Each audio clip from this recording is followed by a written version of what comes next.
So, what really separates a wealthy country from a poorer one?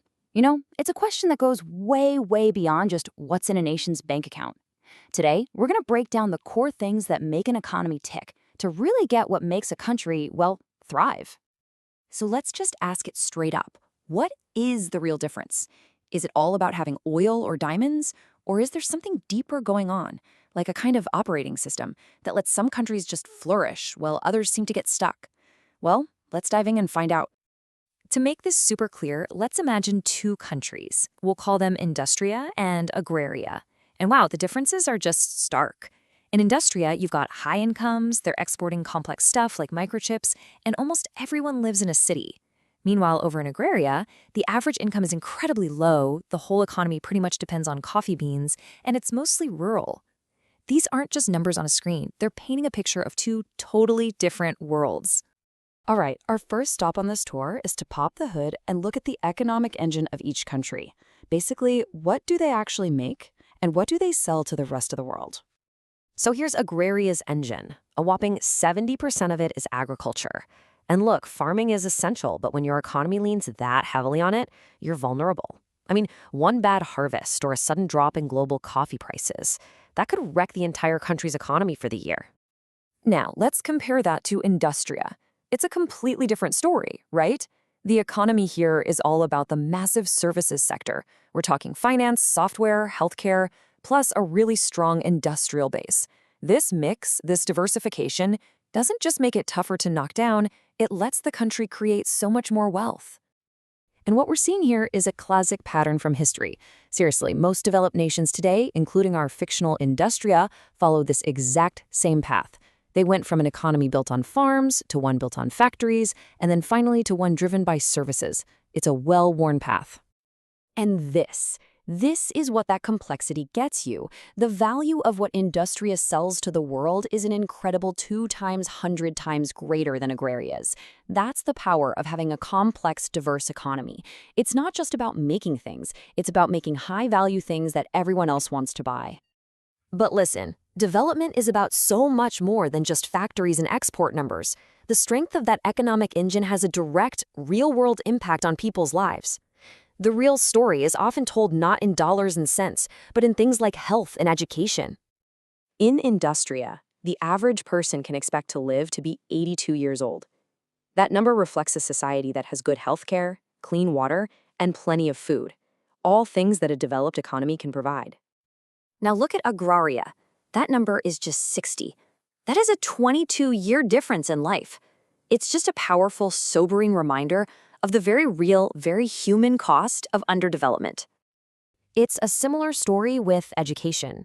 In Industria, pretty much everybody can read and write. This just unlocks the potential of the entire population. It allows everyone to participate in a modern, knowledge-based economy.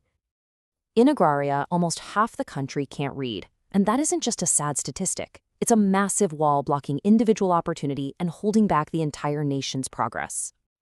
And this is so important. Health and education, they aren't just the rewards you get from development. They're the fuel for it. Economists have a term for this. They call it human capital, and it is the ultimate engine for new ideas, for innovation, and for long-term growth. Okay. This brings us to our final piece of the puzzle, and honestly, it might be the most important one of all. It's the invisible stuff, the infrastructure you can't see that holds everything else together, a country's institutions. So, what are institutions? Simply put, they're the rules of the game. This covers everything from the official laws on the books and property rights, all the way to the unwritten social norms about things like corruption and trust. Basically, they determine if the game is fair and if it's predictable. And in this area, the difference between our two countries is just night and day. In Industria, you can trust that a contract means something, that your property is safe. In Agraria, the rules can change on a whim, and corruption is everywhere. So let me ask you, which of these two countries would you feel safe investing your life savings in? The answer is pretty obvious, right? And the logic here flows perfectly. When you have a stable rule of law, people feel confident about investing their money, whether they're from inside the country or outside. That confidence leads to investment, which leads to new businesses, which creates jobs and eventually widespread prosperity. Without that solid foundation of good institutions, the whole economic house is built on sand. Okay, so we've looked at the what, the economy, the people, and the rules. Now, let's put it all together and see how a country actually climbs that ladder of development. The key thing to get here is that this isn't some simple checklist. It's a reinforcing cycle. A more diverse economy can pay for better schools. A population with a better education starts to demand better government and stronger institutions. And those strong institutions create a safe environment for new, more complex industries to grow. Each piece makes the other pieces stronger. It's a virtuous loop. And this is what that progress can actually look like.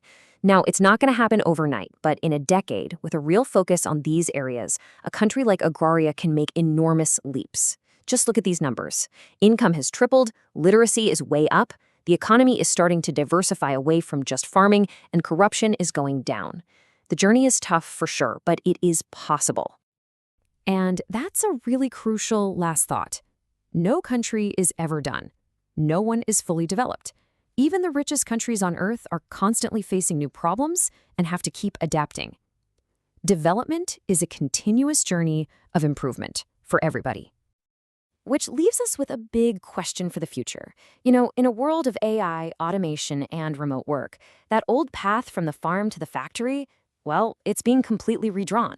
So what do you think will be the single most important factor for development in the 21st century? Something to think about. Thanks for tuning in.